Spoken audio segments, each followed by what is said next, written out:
Hello everybody, how are you doing? This is the Harbinger, this is Wingspan on Steam, and this is our opening hand.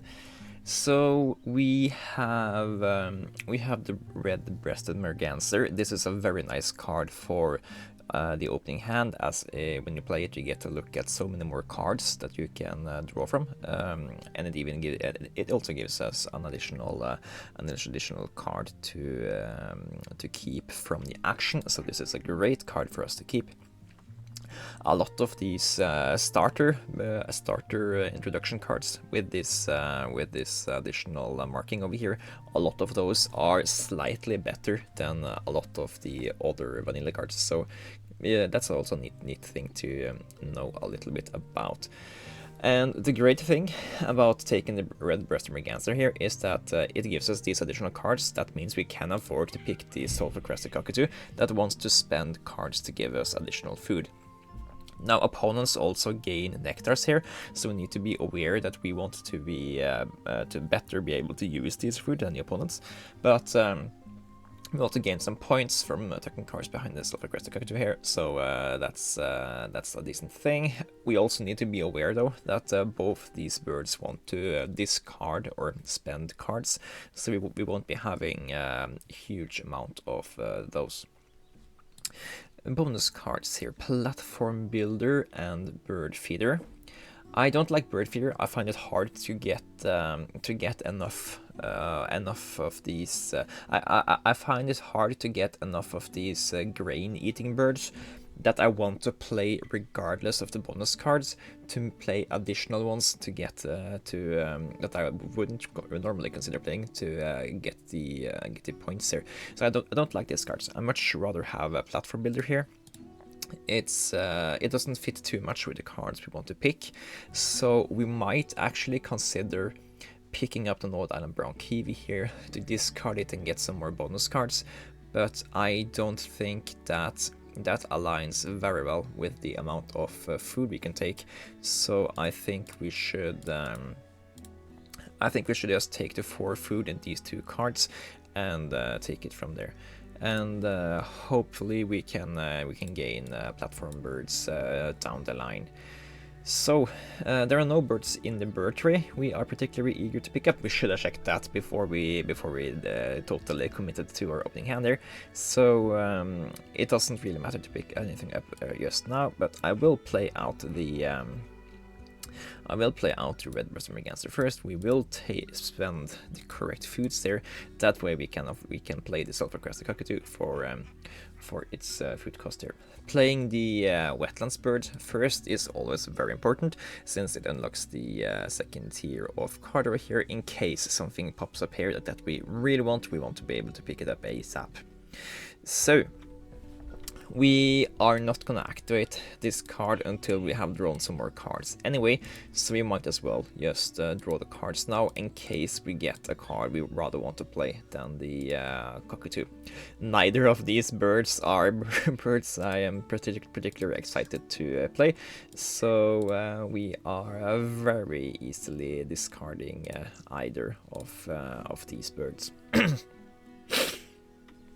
The sideways birds, they are very good at getting you up to this column here without having to lay eggs first. However, in Oceania, we don't really care about the third column. Getting to the second column is an important part, since that is what takes us from 1 to 2 resources here. While in Oceania, in the base games, you have to get up to the third column to get more than 1 resource, and that's why they are existing at all. Now, there are.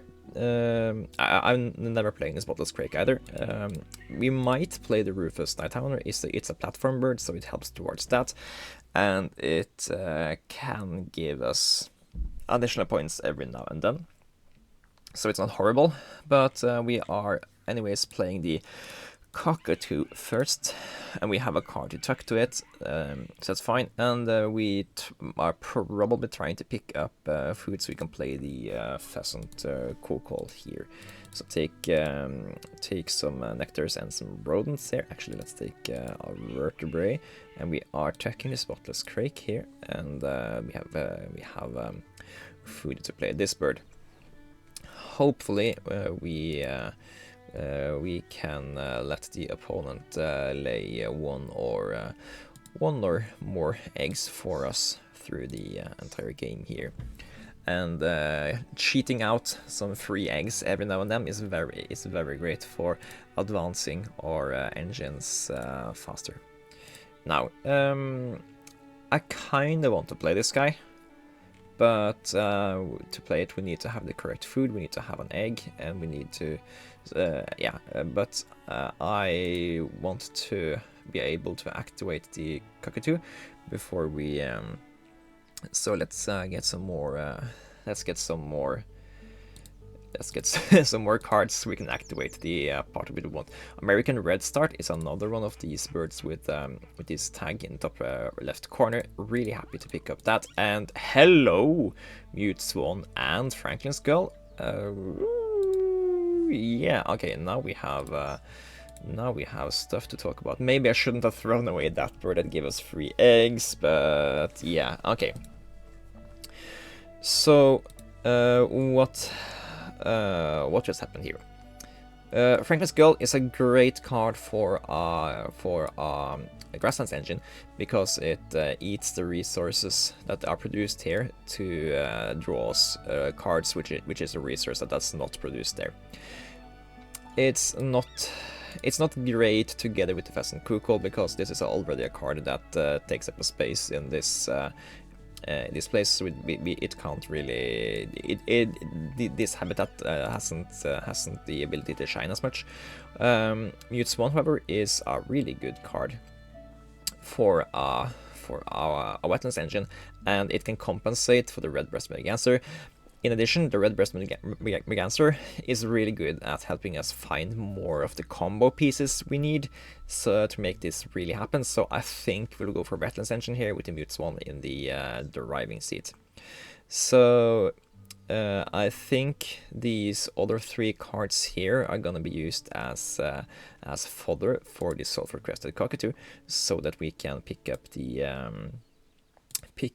the food we want and need to play out or engine here. Rufus Night Heron is the least likely card to be played here by us. Now, going for an engine like this means that we are sacrificing being able to do stuff in all of these round angles. But I think it's early enough that I am willing to do it. We can, in some cases, we can also spend 1 action to get on the board for this thing. We can spend actions to play birds here, and yeah, we already have some of these food plates, so it's not horrible. And I don't think getting these 4 points here is worth losing these 2 nectars, so we'll do this. In hindsight, if it hasn't been this early in the morning and I would have been a little bit more awake when I took these decisions, I would probably have waited to activate the wetlands here to get more food until this round. Now, Australian Ibis, it's a really interesting card. It cares about it being stuff left in the discard pile, which we don't really mind. So, and this can tuck more cards in of itself. So let's. Why are all of these high power cards suddenly deciding to show up here? So tuck at least 1 card to the Mute Swan every turn to get it to draw more cards. That's a nice thing to do. And yeah. Okay, so we need to respect the fact that we aren't getting we aren't getting to draw enough cards for the mute swan to do all of its tucks until we have gotten more up here, and also we need to play out birds so we can have stuff to tuck to it. So we need to get the ibis on board, and we need to also just get more stuff that we care about playing into the engine. And another thing, we also need eggs. Thank you very much, opponent. And we also need to be aware that the Australian ibis, it needs there to be cards left in the discard pile for it to work. One way we can do that is actually force discard cards in the bird tree. I don't think we need to do that. Hello, Eastern Imperial Eel. I don't think we need to do that for a while here, but it's a nice thing to know about. It's gonna be tucked. We are tucking at least one card from hand here. And then we are drawing 2 more cards after that with Merganzer, and we need to toss away one of these. So it's an interesting design, the interesting game choice here with the Eastern Imperial Eagle.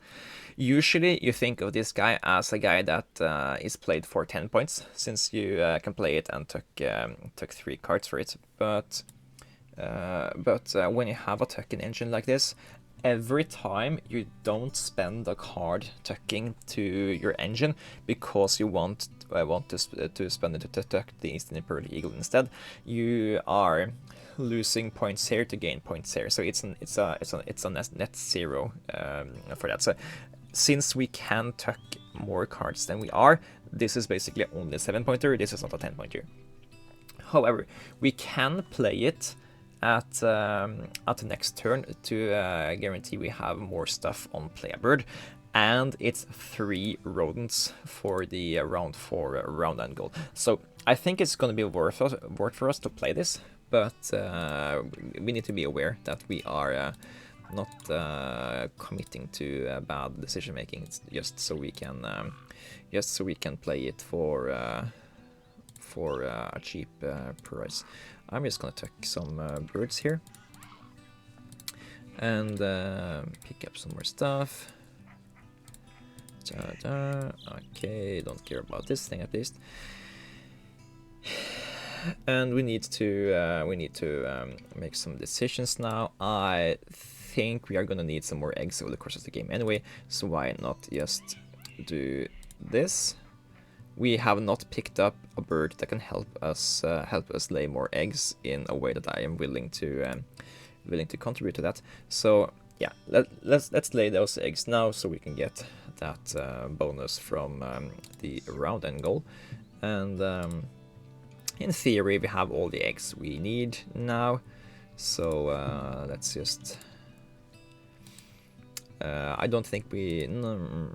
Yeah, we have all the eggs we need to fill this habitat. We need one more egg to play the Eastern Imperial Eagle, but I think we will get that egg from the course of the game. So I don't think we need to spend an action to get it on board. Let's just try to find combo pieces that we are really eager to have, like the red-winged blackbird, for example. This guy lets us get more eggs and lets us take more cards. So it's great for that. We are gonna tuck you, and we are gonna tuck you, and you. Scoop, scoop, scoop. And Controller's Bird of Paradise is a 7-pointer. Yeah, neither of those birds are particularly good for us. Okay.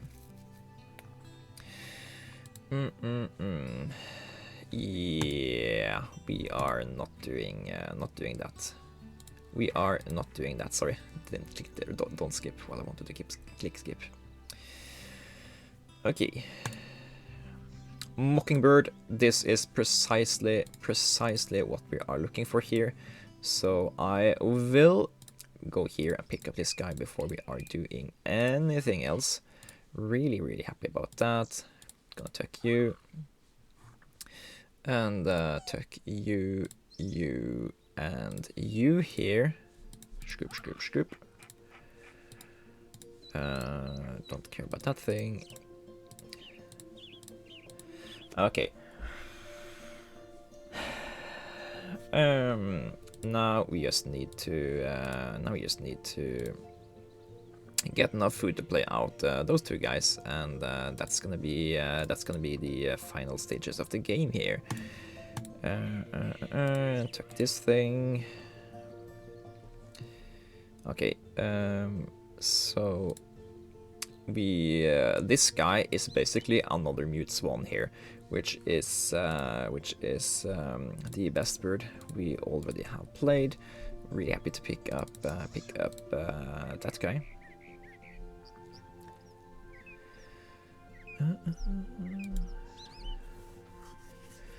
And then the question is, should we gamble on maybe getting the grey catbird as well, or should we just play out the red-winged blackbird and be happy about that? Currently, if you play out the red-winged blackbird, we have 3 actions that are going to give us some additional eggs. We can spend some of those eggs on playing out the Eastern Imperial Eagle, for example, or other good cards we find. However, if we also have another possibility to take a card here. So we have 1, 2, 3, 4 cards drawn, 3 cards drawn, 1 card drawn, -2 cards drawn, -1 card drawn. So it's going to be a negative cycle for the course of the game there. We could play to Whooping Crane, get another bonus card. Bonus cards aren't going to be that good for us, so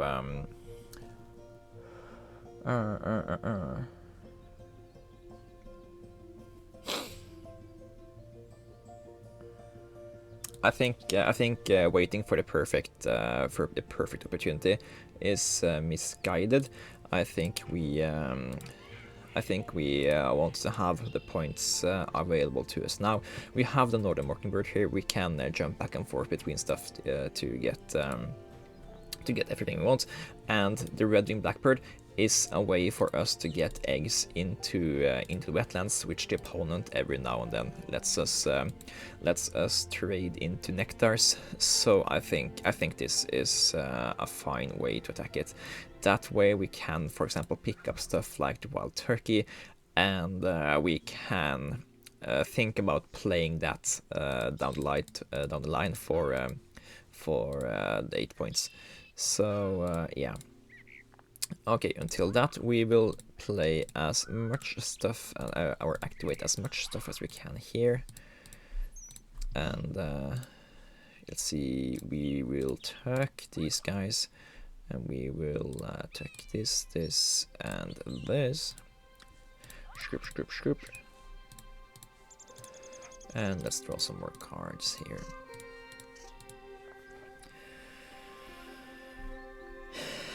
Now, since we are tucking more cards than we are drawing now, or at least we have the capability of doing that, I don't think that the Eastern Imperial Eagle is gonna be played. So also getting the Bonelli's Eagle here, it's just insult to injury here. He's like, oh, you know, these birds, they are really good. But they are not good in that kind of engine hero building, so yeah, here have them. Also have the Gala, also have Raven, also have the Franklin Skull. Yeah, I feel the game is taunting me. It's like, oh, you like to make videos of getting the correct birds. Let's just give you all of the birds at once and see what you do with it. Yeah. Anyways. Okay, piloted woodpecker as well. It's way too late in the game for this guy to be useful, but yeah. So let's talk a little bit about why we might want to play the Bonelli's Eagle and the Eastern Imperial Eagle. And a very easy case for that is that tucking to these guys is the same as tucking to the mute swan. So if we hold off on tucking to the mute swan, we can play out these guys very fine. Also, eggs aren't an issue because we have the red-winged blackbird, and we are gonna fill it up. So the egg considerations here aren't really that critical. And playing out these two guys will help us win the round and round 4 gold. So they aren't bad plays here. We don't need more food. We only need to hold a little bit back on activating the mute swan here. I have kind of convinced myself here that we should just play them out and be happy about that.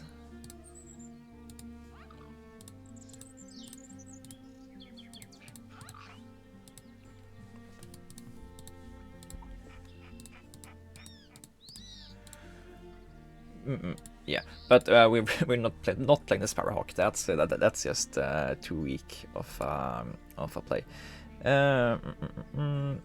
Hang on, what's the nectar game like? You have 4 nectars and 2 nectars. So actually, let's take one of these. Take a nectar here. That way we... oh, thank you for a free card. Ooh, very glad the opponent doesn't get that. If we play out the Eastern Imperial Eagle here for a nectar and 2 tucked cards, we are regaining the initiative in nectars there. That's a neat thing. And opponent is giving us food we can use to play the wild turkey if we want to play an 8-pointer. So what would we get for activating a full thing here? We get 1, 2, 3, 4, 5, 6, 7, 8, 9 points. Yeah, we're taking the 9 points. We are taking the 9 points. But we're gonna keep an eye out for the if the opponent gains on us if the opponent gains on us in the round 4 goal thing. Just tuck it. 1, 2, 3. Draw some more cards. Draw some more cards. Don't skip. Draw more cards. And then we're gonna tuck this guy. No, discard that guy.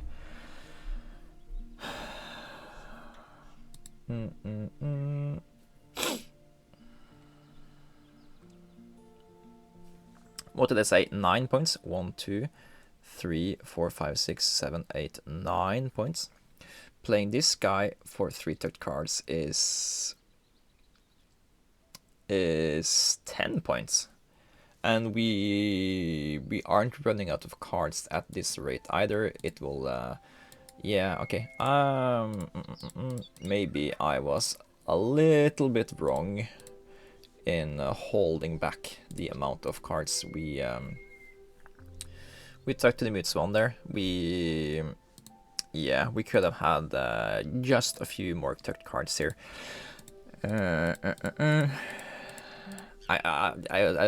We just got so many of the high power cards throughout the game that and it's too early in the morning for my little brain to comprehend what the correct amount of plays should have been here.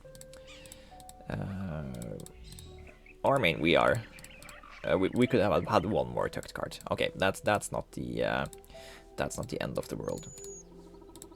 Okay. Yeah, because